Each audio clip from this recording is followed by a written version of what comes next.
भारत के रक्षा क्षेत्र के लिए एक महत्वपूर्ण माइलस्टोन। एवीएनएल ने पहले बैच के 10 T-90 Mk3 main battle tanks को भारतीय सेना को सौंपा है। यह महत्वपूर्ण घटना हेवी व्हीकल्स फैक्ट्री अवड़ी में आयोजित की गई, जो भारत के चल रहे मिलिट्री मॉडर्नाइजेशन प्रयासों में एक प्रमुख क्षण था। समारोह पिछले महीने आयोजित हुआ और इसे lieutenant general Vivek Kashyap, AVSM, VSM, armoured corps के महानिदेशक और संजय द्विवेदी, एवीएनएल के अध्यक्ष और प्रबंध निदेशक द्वारा वर्चुअली उद्घाटन किया गया। एवीएनएल ने समारोह की तस्वीरें साझा की, जिसमें नए उत्पादित T-90 Mk3 टैंक दिखाए गए। एक वरिष्ठ एवीएनएल अधिकारी ने जानकारी दी कि ये टैंक हेवी व्हीकल्स फैक्ट्री अवड़ी में रूस के साथ लाइसेंसिंग समझौते के तहत बनाए गए हैं। भारतीय सेना वर्तमान में 1200 से अधिक T-90 भीष्म टैंक संचालित करती है, जो राष्ट्र की आर्मर्ड कैपेबिलिटीज के की पिलर्स हैं। साथ ही पुराने T-72 टैंक और सीमित संख्या में अर्जुन Mk1 टैंक भी हैं। T-90 Mk3 टैंकों का उत्पादन 464 नए T-90 MS टैंकों के लार्जर कॉन्ट्रैक्ट का हिस्सा है, जिसे भारतीय सेना ने नवंबर 2019 में HVF के साथ साइन किया था। यह डिलीवरी उस कॉन्ट्रैक्ट को पूरा करने की दिशा में एक महत्वपूर्ण कदम है। किसी सरकारी संस्था द्वारा पहली बार आधिकारिक रूप से T-90 Mk3 टैंक का नाम इस्तेमाल किया गया है। इससे संकेत मिलता है कि ये टैंक पहले के T-90S भीष्म वेरिएंट का अपग्रेड हो सकते हैं। HVF अवड़ी के ट्विटर हैंडल पर साझा की गई तस्वीरों में टैंकों में कोई बनावट चेंजेस नहीं दिखता है। रक्षा विशेषज्ञों का मानना है कि T-90 Mk3 में कई उन्नत सुविधाएं और अधिक स्वदेशी घटक शामिल होंगे। T-90 Mk3 टैंक के अपग्रेड्स इस प्रकार के क्षेत्र में किए गए पिछले अनुभवों के आधार पर किए जा रहे हैं, ताकि इसे और भी प्रभावी बनाया जा सके। अपग्रेड्स बॉक्स इन प्रभाव को रोकने के लिए बेहतर उपाय और अन्य सुधार शामिल हो सकते हैं। बॉक्स इन प्रभाव का मतलब है एक स्थिति जहां टैंक या अन्य सैन्य वाहन चारों ओर से घिर जाते हैं और उनके पास बचने का कोई रास्ता नहीं होता है। यह एक गंभीर समस्या हो सकती है, क्योंकि इससे टैंक या वाहन को आसानी से निशाना बनाया जा सकता है और नष्ट किया जा सकता है। अपग्रेड्स में इस प्रभाव को रोकने के लिए उपाय शामिल हो सकते हैं, ताकि टैंकों की सुरक्षा और प्रभावशीलता बढ़ाई जा सके।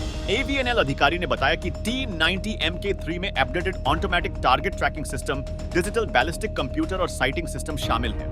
इसके अतिरिक्त इसमें भारत के DRDO और BEL द्वारा संयुक्त रूप से विकसित एक मिडवेव इंफ्रारेड MEMR आधारित कमांडर साइट है। भारतीय रक्षा मंत्रालय के अनुसार साइट में एक थर्मल इमेजर शामिल है, जो दिन और रात में 8 किलोमीटर तक की दूरी पर लक्ष्यों का पता लगाने में सक्षम है, और एक लेजर रेंज फाइंडर जो 5 किलोमीटर तक की दूरी को सटीकता से निर्धारित करता है। यह उन्नयन टैंक की क्षमता को लंबी दूरी पर लक्ष्यों को अधिक सटीकता के साथ संलग्न करने में महत्वपूर्ण रूप से सुधार करता है। बैलिस्टिक सॉफ्टवेयर और लेजर रेंज फाइंडर RF के सुधार के साथ T-90 टैंक का कमांडर लक्ष्यों का पता लगाने, उन्हें ट्रैक करने और निष्क्रिय करने में बहुत अधिक सटीकता से सक्षम है। भारतीय रक्षा मंत्रालय ने कहा कि स्वदेशी रूप से विकसित की गई टैंक ने क्षेत्रीय परिस्थितियों में व्यापक मूल्यांकन सफलतापूर्वक पूरा किया। इसके अलावा यह सुझाव दिया गया है कि T-90 भीष्म Mk3 में T-90M के समान एक advanced auto loader, improved armour और long armour piercing fin stabilised discarding sabot rounds जैसे 3BM60 को समायोजित करने के लिए संशोधित किया गया है, जो भारतीय T-90 पर इस्तेमाल किए गए 2A46M गन से फायर किए जाते हैं। एवीएनएल अधिकारी ने बताया कि शेष 454 T-90 Mk3 टैंकों का फ्लीट्स अगले 5 वर्षों में चरणों में भारतीय सेना को वितरित किया जाएगा। इसके अतिरिक्त HVF भारतीय सेना के मौजूदा T-90S टैंकों को T-90 MS स्टैंडर्ड्स में अपग्रेड कर रहा है। भारत अपने T-90 टैंकों के अपग्रेड्स को सक्रिय रूप से आगे बढ़ा रहा है, यह मानते हुए कि वे भारत के आर्मर्ड फ्लीट की मुख्य धुरी हैं। इस प्रतिबद्धता का एक उदाहरण रक्षा अधिग्रहण परिषद द्वारा नवंबर 2023 में T-90 टैंकों पर ऑटोमेटिक टारगेट ट्रैकर और डिजिटल बैलिस्टिक कंप्यूटर को इंटीग्रेट करने की मंजूरी है। ATT मूविंग टारगेट्स को स्वचालित रूप से ट्रैक करके सटीकता बढ़ाता है। ATT ऑटोमेटिकली लक्ष्यों को ट्रैक करता है, जिससे सटीकता बढ़ती है और जंग के हालात में गनरों को मैन्युअल रूप से अंदाजा लगाने की जरूरत कम हो जाती है।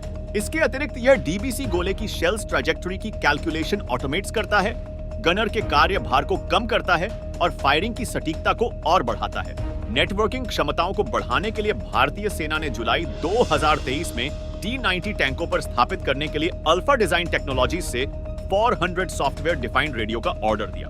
ये SDRS टैंकों के बीच सुरक्षित डेटा साझाकरण की सुविधा प्रदान करेंगे। जिससे कमांडरों की स्थिति संबंधी जागरूकता में सुधार होगा।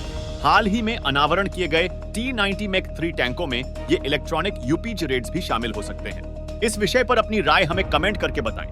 इस वीडियो को लाइक करें, शेयर करें और नए वीडियो के लिए चैनल को सब्सक्राइब करना ना भूलें। धन्यवाद।